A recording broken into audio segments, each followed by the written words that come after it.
Mardi 31 mars 2020, vous êtes bien sur Chérif la télévision, disponible sur tous les décodeurs au Mali. Merci de nous être fidèles et bienvenue dans cette édition d'information au sommaire. Les membres de la fêtière islamique du Mali se sont entretenus avec les responsables des commerçants détaillants sur la flambée des prix des denrées de première nécessité occasionnée par la pandémie de Covid-19. Le développement dans cette édition.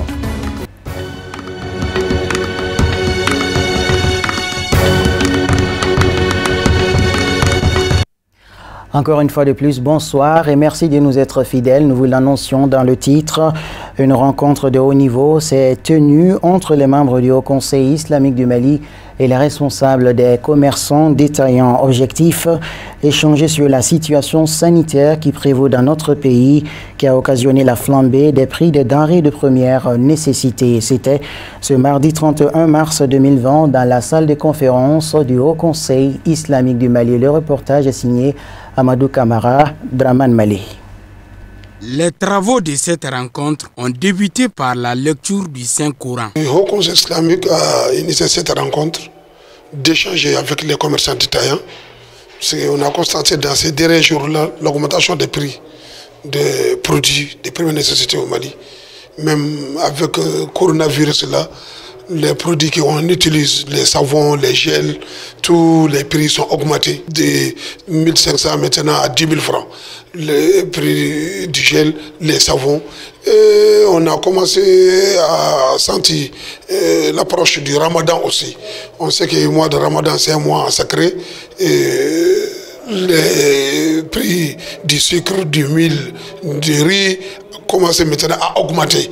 Donc il faut échanger avec les commerçants détaillants pour trouver ensemble une solution à ça. Cette rencontre de haut niveau entre dans le cadre de la lutte contre la pandémie de la maladie du coronavirus qui a occasionné la flambée des prix des denrées de première nécessité en cette période difficile pour notre pays. Aujourd'hui, on se dit tous musulmans. Si on se dit tous musulmans, nous sommes des commerçants. Si notre responsable islamique nous appelle pour nous exposer des problèmes, je pense que ce sera une bonne chose. Tout ce qu'ils vont nous dire, on va travailler par rapport à ça. Donc aujourd'hui, tout le monde sait qu'il y a le flambé des prix, tous les produits de première nécessité sont en train de monter. Quelle solution on peut proposer? Je crois que dans le débat, j'ai proposé des solutions déjà. Je dis que chaque fois, si le problème arrive, il y a une commission nationale des prix qui est siégée au ministère du Commerce, qui nous appelle. Il y a beaucoup de regroupements qui font part de cette commission qui nous demandent quelles solutions qu'on peut proposer. Donc chacun propose ses solutions. Je pense aujourd'hui notre solution au niveau des commerçants détaillants, nous ne sommes pas des importateurs, nous ne sommes pas des exportateurs, nous sommes des revendeurs et nous prenons tout ce que nous revendons avec les grossistes. Donc aujourd'hui, nous proposons que tous les commerçants qui sont reconnus, qui ont les patentes, qui ont le NIF, qui ont le risque du commerce, qu'on leur donne l'occasion aujourd'hui, à partir d'aujourd'hui, qui fait les importations pour lutter contre ces maladies. Nous ne disons pas que ça soit continuel, mais il faut que ça soit périodique. Je pense que si cela est accepté, ça va faire en fait que le produit de première nécessité va se vendre vraiment le plus moins cher au Mali. Au cours de cette rencontre, il était question de trouver les voies et moyens pour parvenir à une solution définitive à cette crise sanitaire qui traverse notre pays en cette veille du mois béni de Ramadan. Eh bien, le but est très simple. Nous avons tenu à rencontrer les commerçants détaillants pour parler de la crise et surtout pour parler de la montée des prix des articles dont la population a aujourd'hui besoin. Vous avez constaté, comme tout le monde, que le savon, le gel, les prix ont connu une croissance exponentielle sur la base des anciens stocks. Ça, c'est inexplicable. Donc nous avons échangé avec les commerçants détaillants pour leur dire qu'il ne faut pas qu'on ajoute une crise à la crise. Donc l'islam appelle à la modération, l'islam appelle à la solidarité en période de difficulté. Donc c'est ce message fort de l'islam que nous avons livré aux commerçants détaillants en comptant sur eux pour qu'ils ne fassent pas de cette période de crise une occasion d'enrichissement. mais de solidarité. Et je pense qu'ils ont bien compris le message. Et nous allons échanger toujours avec eux, nous allons sensibiliser l'ensemble des commerçants détaillants à travers des rencontres de ce genre. Inch'Allah, nous pensons que les prix vont connaître quand même une stabilité plutôt qu'une expansion. Cette rencontre a permis aux deux parties d'échanger sur les problèmes de l'ère et nouer des liens de partenariat futurs pour anticiper sur les mesures de prévention en de pareilles circonstances dans notre pays. L'actualité nationale sur un autre plan, le premier tour des élections législatives du 29 mars s'est tenu dans un contexte d'insécurité dans plusieurs localités des régions du centre et du nord et de risque de propagation du Covid-19. C'est le constat fait par la Coalition pour l'observation citoyenne des élections au Mali, COSEM. Une annonce faite par les responsables de la dite structure au cours d'une conférence de presse ce lundi 30 mars à l'hôtel Maeva à Amdalaï ACI 2000. Le récit avec Samaïra Sanogo Babakita. La Coalition pour l'observation citoyenne des élections au Mali a déployé sur toute l'étendue du territoire 1660 observateurs, dont 1500 fixes au bureau de vote et 160 mobiles, tous rigoureusement formés et accrédités pour observer le déroulement du premier tour des élections législatives. Les observateurs de la COSEM ont noté à certains endroits la prise des mesures préventives pour contrer la propagation du virus Covid-19 par le gouvernement, telles que la mise à disposition des masques et gants pour les agents électoraux et du gel désinfectant. La présence des kits de lavage des mains a été observée dans certains centres de vote. Cependant, la COSEM déplore que de telles mesures n'aient pas été systématiquement appliquées dans tous les centres et bureaux de vote. L'installation des bureaux et le démarrage du vote ne sont pas passés inaperçus aux yeux des observateurs de la COSEM. 94% des bureaux de vote observés par la COSEM ont ouvert à l'heure. 5% des bureaux observés ont ouvert entre 8h15 et 9h30. Par ailleurs, 1% des bureaux de vote observés n'avaient pas ouvert jusqu'à 9h30. Les numéros du bureau de vote étaient affichés à l'entrée dans 98% des bureaux de vote observés. Cependant, l'extrait de la liste électorale n'était pas affiché à l'entrée de 5% des bureaux de vote observés. Les observateurs de la COSEM ont relevé que les forces de sécurité étaient présentes dans 88% des centres de vote. La sécurité était assurée par les forces de défense et de sécurité du Mali dans 86% des bureaux couverts, par les mouvements signataires de l'accord pour la paix et la réconciliation issus du processus d'Alger dans 1% des bureaux et par les forces étrangères dans 3 bureaux observés. S'agissant du déroulement du vote dans son ensemble, la COSEM se prononce. La COSEM a relevé que le vote s'est relativement bien déroulé et les procédures de vote ont été respectées dans les bureaux observés. Cependant, la COSEM note que le vote n'a pas eu lieu dans certaines localités des régions de Mopti, Gao, Tombouctou et Kidal, dû à la situation sécuritaire qui prévaut dans ces régions. Au regard des constats faits, la COSEM formule des recommandations. La COSEM exhorte les autorités à prendre toutes les mesures nécessaires pour libérer les agents électoraux toujours pris en otage lors du jour du scrutin. La COSEM appelle les autorités électorales à s'atteler à la finalisation de la centralisation des résultats et leur publication dans les meilleurs délais. La COSEM exhorte les partis politiques de s'abstenir de toute déclaration des résultats relatifs au vote avant l'annonce officielle. La COSEM appelle les autorités compétentes à publier la liste des bureaux de vote n'ayant pas ouvert et la liste des bureaux de vote ayant fermé au cours de la journée du 29 mars.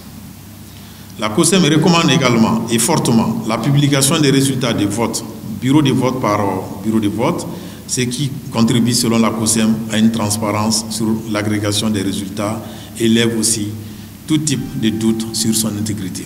De sa création en 2018 à nos jours, la Coalition pour l'observation citoyenne des élections au Mali s'est toujours engagée pour des élections libres, crédibles, apaisées et transparentes.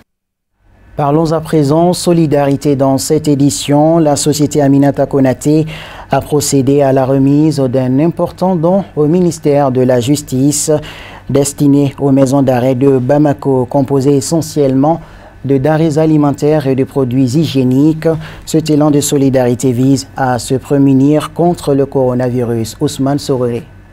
Soutenir les efforts du gouvernement afin de lutter efficacement contre la pandémie de coronavirus, tel est l'objectif recherché par la société Aminata Konaté, connue sous le nom Baramousso, à travers cet élan de solidarité destiné aux maisons d'arrêt du district de Bamako. Le don est composé de denrées, de gel, de l'eau de javel et de kits pour le lavage des mains d'un coût total estimé à 3 500 000 francs CFA. En cette période, il est de notre devoir, en tant qu'entreprise citoyenne, d'apporter notre soutien envers les populations les plus vulnérables. Donc on le sait, les personnes qui sont détenues dans ces maisons centrales d'arrêt ont des personnes qui ont commis des erreurs, mais qui ont le droit d'être quand même dans un cadre totalement correct et sain. Et donc de ce fait, en connaissance de cause, nous avons jugé qu'il était essentiel, voire important, de poser notre pierre et de les aider à travers des denrées alimentaires et des produits d'hygiène. Ce geste hautement humanitaire qui vise à se protéger contre le Covid-19 qui sévit actuellement dans le monde a été salué à juste titre par le chef du cabinet du ministère de la Justice. En outre, il a invité toute la bonne volonté à emboîter le pas à cette entreprise Made in Mali. La cérémonie qui nous réunit ce matin est certes modeste, mais pleine de signification. Il s'agit d'une entreprise citoyenne qui a décidé, dans le cadre de la lutte contre le Covid-19 dans notre pays, d'apporter son soutien aux services qui en ont besoin. Et je suis très honoré de recevoir donc ce don fait au ministère de la Justice et des Droits de l'Homme, composé essentiellement de produits désinfectants, de produits alimentaires, de matériel de protection. Et je suis très touché par le geste qui a été fait par Baramousso. Et cette initiative donc mérite d'être saluée pour la simple raison que la pandémie est en train de se développer d'une manière inquiétante dans notre pays.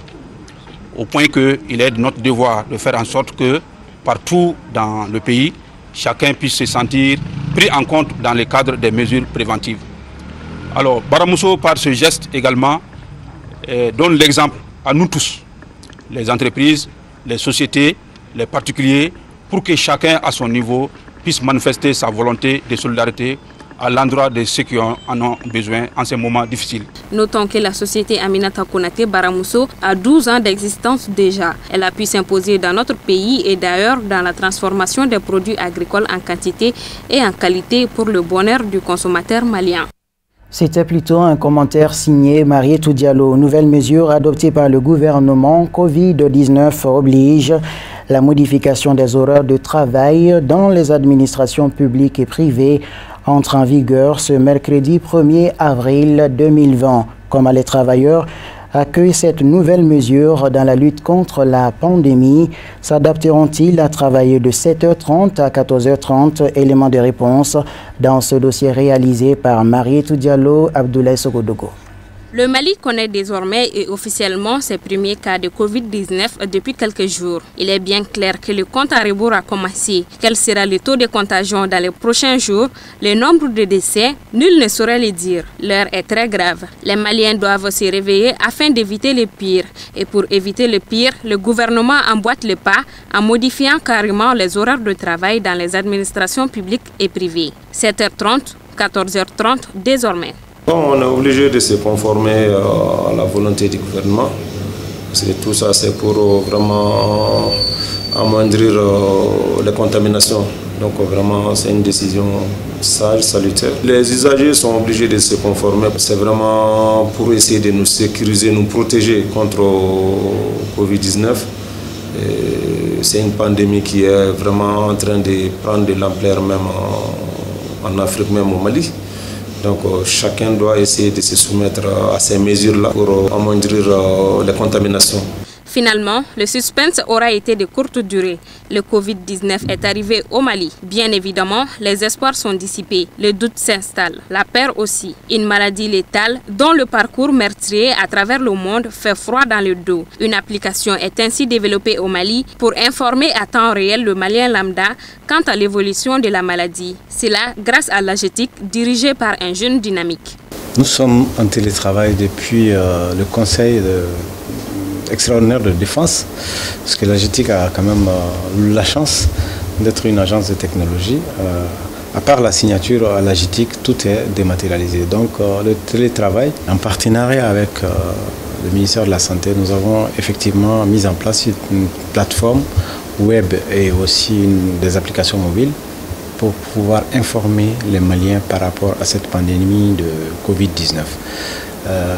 La plateforme s'appelle SOS Corona, accessible via le web et aussi téléchargeable sur Play Store et iOS et sur Apple Store, pour que les gens puissent rester informés, parce que les informations qui sont sur cette plateforme sont les seules informations vraies et les informations du ministère, qui viennent du ministère de la Santé. Et aussi demander aux gens de croire vraiment que cette maladie existe, de prendre des mesures, de protéger les enfants, les personnes âgées, les familles, et d'éviter tout contact, vraiment tout rapprochement, pour que nous puissions définitivement lutter contre cette maladie et la booster hors de nos territoires. À y regarder de près, le Mali, pays enclavé, était naturellement exposé. Des vols en provenance des pays déjà touchés, notamment la France. Sans compter que la maladie s'était déclarée chez nos différents voisins. Aussitôt, le Malien adopte les gestes barrières, d'où les dons de matériel de lavage des mains par le ministre des Transports et de la Mobilité urbaine, M. Ibrahim Abdouli, aux transporteurs à travers le CMTR, qui distribuera ces kits entre les gares publiques et privées du Mali. C'est une pandémie. Donc dès l'annonce, dès les premières heures, comme je vous ai dit, nous avons été conviés à une réunion au niveau de notre département de tutelle. Une réunion au cours de laquelle un certain nombre de dispositions ont été prises par le département de la mobilité urbaine. Donc entre autres, bien sûr, les mesures élémentaires d'hygiène. Ça veut dire quoi? Ça veut dire le lavage de mains avec le savon, avec les gels hydroalcooliques et puis les masques de protection et la distinction entre les gens. Donc ces mesures qui ont été édictées par le ministère de la Santé, nous sommes en train de les appliquer, en tout cas de façon progressive, sur le terrain. Donc au jour d'aujourd'hui, la plupart des compagnies, la plupart des cars sont en train de s'organiser pour faire face à la maladie. En plus des gares de Bamako, nous avons aussi des démembrements au niveau de chaque région. Donc nous avons envoyé également des kits au niveau des délégations régionales qui sont en train de les installer au niveau des différentes gares routières. Et le ministre, on le remercie beaucoup. C'est une première dans l'histoire, il faut le dire. Et il faut le remercier. Il a renoncé à son salaire du mois de mars pour donner ça aux transporteurs, pour nous aider vraiment à acheter des kits. C'est un don qu'il a fait et c'est pour protéger la population. Donc vraiment, on le remercie. C'est l'occasion de le dire. Et c'est une première, comme je vous ai dit. Le Malien doit désormais se mettre en tête que cette maladie n'est pas de la fiction, qu'elle est bien réelle, qu'elle existe chez nous et qu'elle tue. Situation sanitaire toujours. La France a franchi lundi la barre des 3000 décès à l'hôpital liés au coronavirus et comptabilise également sa plus forte hausse de décès en 24 heures, 418 morts. Les autorités ont mis en garde contre la prise de certains traitements par automédication. Amadou Diarra. La barre des 3000 décès à l'hôpital, 3024 exactement, a été franchie lundi en France, dont 418 enregistrés au cours des dernières 24 heures, soit la plus forte augmentation en nombre sur une journée depuis le début de l'épidémie selon le dernier bilan communiqué par les autorités françaises. Le nombre total de personnes hospitalisées est désormais proche de 21 000, dont un très fort afflux de cas lourds en réanimation où sont admis à ce jour 5056 patients. Un système de santé mis à bout, en particulier dans les régions du Grand Est et en Île-de-France qui s'attend à un pic cette semaine. Pour la région Île-de-France, désormais la plus impactée et qui s'attend à un pic cette semaine. 954 décès ont été comptabilisés dans les hôpitaux et 1792 personnes ont été placées en réanimation. 597 nouveaux patients ont été hospitalisés, portant le nombre total à 7689. Les personnels soignants ont donc plus que jamais besoin de matériel de protection. Dimanche, un avion transportant 5,5 millions de masques avait atterri à La l'aéroport de Orly. Ce lundi, un autre avion en provenance de Chine, cette fois, a également atterri grâce à un pont aérien mis en place avec Pékin dimanche. À son bord, 8,5 millions de masques médicaux. La France en a commandé plus d'1 milliard car elle en manquait pour faire face à la pandémie du coronavirus. Au Liban, également, la population peine à respecter les mesures de confinement en raison de la dégradation des conditions de vie. Les Libanais sont descendus dans la rue pour protester contre la faim et réclament plus d'efforts de la part des autorités pour faire face à cette crise sanitaire qui engendre également une crise alimentaire dans le pays. Toujours avec Amadou Diarra. Des centaines de Libanais ont bravé les règles de confinement ce dimanche soir pour protester contre la détérioration de leurs conditions de vie. L'épidémie du coronavirus paralyse le pays et exacerbe la crise économique sans précédent qui touche le Liban depuis plusieurs mois. Dans la banlieue sud de Beyrouth et dans la ville du Nord, à Tripoli, les mêmes cris de colère ont résonné dans les rues malgré le couvre-feu en vigueur. Au Liban comme ailleurs, le confinement asphyxie les plus démunis et les aides de l'État se font attendre longtemps. Des chèques de 30 € par famille et des paniers alimentaires devraient être distribués dans certains secteurs de la ville, mais pas avant plusieurs semaines. En octobre dernier déjà, la situation économique déjà désastreuse avait poussé une grande partie des Libanais dans les rues contre le gouvernement et contre la corruption. Cette fois-ci, ils sortent car ils ont faim. Ce lundi, alors que les salaires des employés viennent d'être versés en cette fin de mois, les Libanais étaient nombreux à se presser devant les distributeurs de billets et des supermarchés malgré les règles de confinement. L'actualité internationale sur un autre plan à présent, en bref et en image, une compilation d'Amadou Diarra. Tout d'abord, au Mali chez nous, les opérations de centralisation des résultats du premier tour des élections législatives se poursuivent au ministère de l'administration territoriale et de la décentralisation. Selon les premiers chiffres qui tombent, on a beaucoup moins voté dans le district de Bamako qu'à l'intérieur du pays. Autre enseignement, un second tour aura lieu dans plus de 70% des circonscriptions électorales. Selon les premières tendances, le taux de participation à Bamako avoisinerait les 10% du jamais vu. En revanche, on a voté plus à l'intérieur du Mali où pour le moment et avant la fin totale de l'opération de centralisation des résultats, le taux de participation serait supérieur à 34%. Dans certaines localités, on sait désormais avec précision que les djihadistes ont gâché ce qui se voulait être une fête électorale. Le jour du vote, ils ont par exemple emporté dans le centre du matériel électoral et posé dans le nord des mines qui ont tué au moins 9 civils. Autre leçon du premier tour des législatives, dans près de 80% des localités, il faut un second tour pour départager les candidats. Au Niger voisin, l'opposant historique Hama Hamadou a bénéficié d'une remise gracieuse de peine par le président Issoufou Mahamadou. Après s'être exilé en France, il était rentré de son propre gré au Niger pour purger le restant de sa peine d'1 an de condamnation dans l'affaire dite de trafic de bébés nigérians. C'est un homme libre que Hama Hamadou a quitté la prison de Filengue en compagnie de ses fidèles lieutenants venus l'accueillir. Sur la liste des gradés transmise par le ministère de la Justice et lu à la radio nationale, Hama Hamadou figure à la 1035e position sur les 1540 détenus, tous libérés selon le président Mahamadou Issoufou dans son dernier message à la nation pour des raisons humanitaires et pour désengorger les maisons d'arrêt au vu de l'avancée fulgurante de la pandémie du coronavirus. L'annonce de sa libération a été saluée par de nombreux Nigérians qui s'y attendaient.